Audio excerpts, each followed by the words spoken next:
क्योंकि previous recording जो है due to poor internet connection and interruption सही तरीके से रिकॉर्डिंग नहीं हुआ है। किसी शिक्षित का मैसेज था अभी। So let us understand once again Nifty weekly.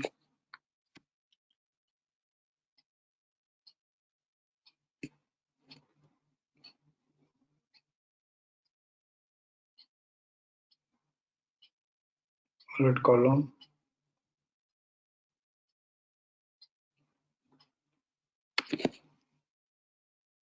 ये हम 18 सितंबर वीक से हम कह रहे हैं कि निफ्टी वीकली बाइंग में ही है। Multiple ladder complete around buy होकर चल रहा है, बट ये गजनी पैटर्न अकर हुई थी 17217 और 17972। तो हमने कहा कि भाई निफ्टी जो है बढ़ रहा है, but it will behave like a teenager before trading 18,000 on higher side. हम लगातार कह रहे थे और देखिए कि 25 सितंबर हाई 17948 जो ये 17971 ट्रेड नहीं कर पाया। 2 अक्टूबर हाई 17943 एंड ये 17972 ट्रेड नहीं कर पाया। 9 अक्टूबर हाई 17942 एंड ये 17972 3 वीक्स तक ट्रेड नहीं कर पाया। बट ये 3 वीक में काफी मेजर वे में अक्यूमुलेशन हुआ है, क्योंकि climbing buy 261.8 17971 and stop and to sell था।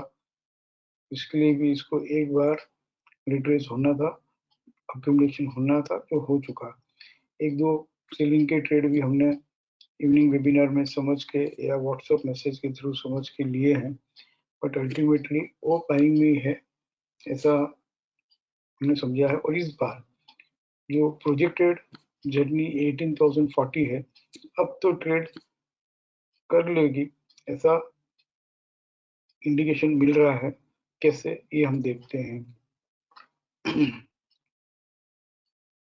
निफ्टी डेली टाइम फ्रेम में हमने प्रोजेक्ट किया था कि दिस विल, हमारा ट्रेलिंग सपोर्ट जो था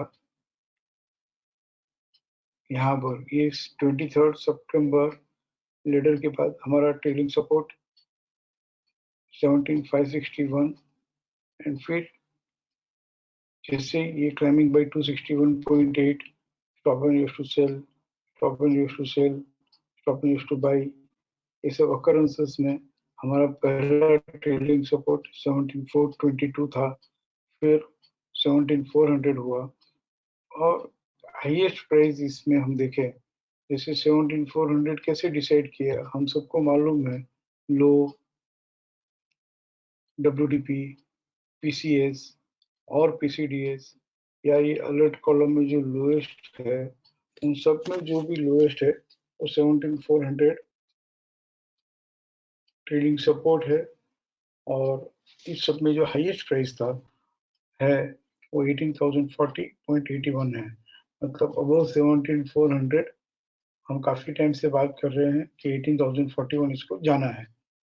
बीच में एक दो सीलिंग की अपॉर्चुनिटी हमने ली, but it was temporary and 17,400 के नीचे वो एक बार भी गया ही नहीं।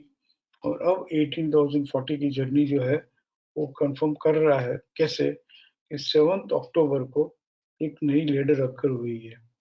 नई लेडर अकर होना, बट उसके बाद एक हायर ट्रेडिंग सपोर्ट हमें मिला है जो 17,400 से शिफ्ट होकर लो WDP, PCDS, इन तीनों में लोएस्ट है 17,609, which is greater than the earlier trailing support 17,400। इसके लिए this makes us to believe कि अब 1840 की 18,040 की जर्नी कंफर्म है और 18,040 ट्रेड कर लेगा।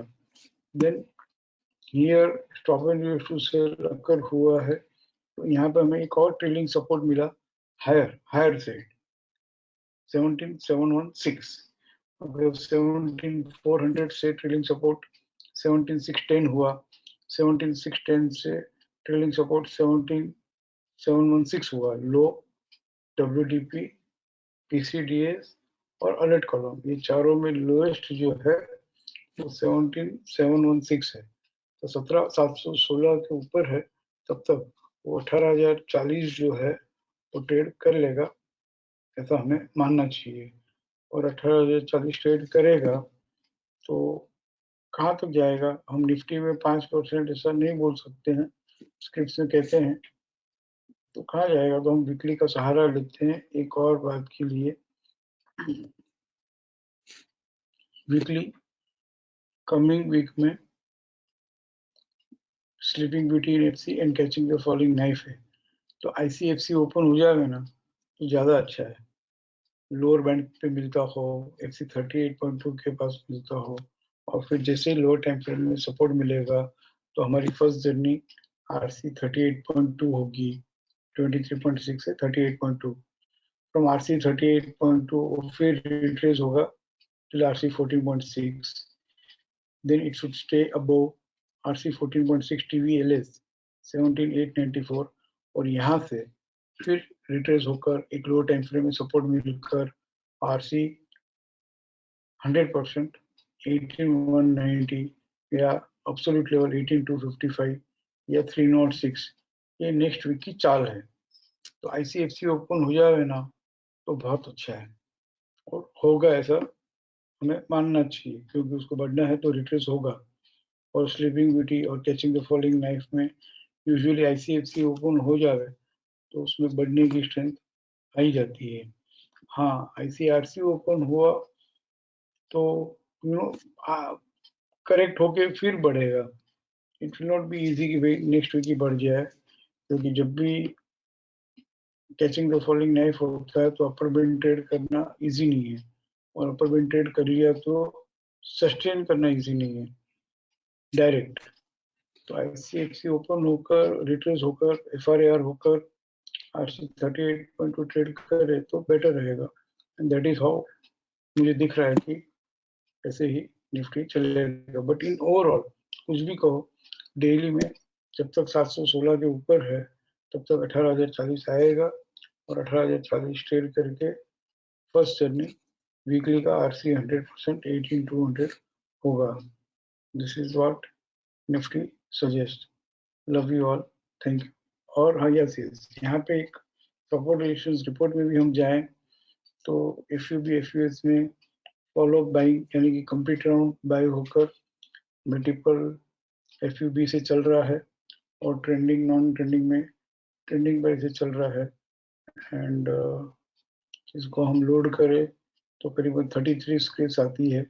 ऑल दिस 33 स्क्रिप्ट कम से कम 5% की बाइंग की अपॉर्चुनिटी है, और हम रिट्रेसमेंट पे ले तो 7%, 8%, 9% की भी जर्नी हम ले सकते हैं।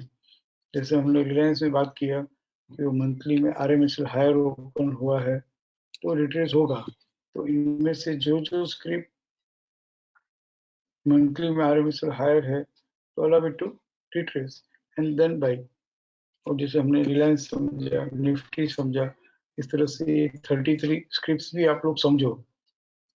भले ट्रेड सब में नहीं ले सकते, आई नो, बट मैं चाहता हूँ कि सब में दो तीन स्क्रिप्ट जो है उसमें आपकी जो वॉल्यूम है वो कीजिए, और बाकी सब में 50-50 शेयर बाइंग करनी चाहिए, 10 शेयर, 20 शेयर, 50 शेयर। उससे क्या है कि जब स्मॉल क्वांटिटी में सिंपल ट्रेडिंग हम करते हैं और जब वो ट्रेड सक्सेसफुल होता है, उसमें जो कॉन्फिडेंस और कन्विक्शन सिंपल ट्रेडिंग में आता है वो गोडाउन भर के जो माल रखते हैं उसमें भी नहीं रहता है, राइट।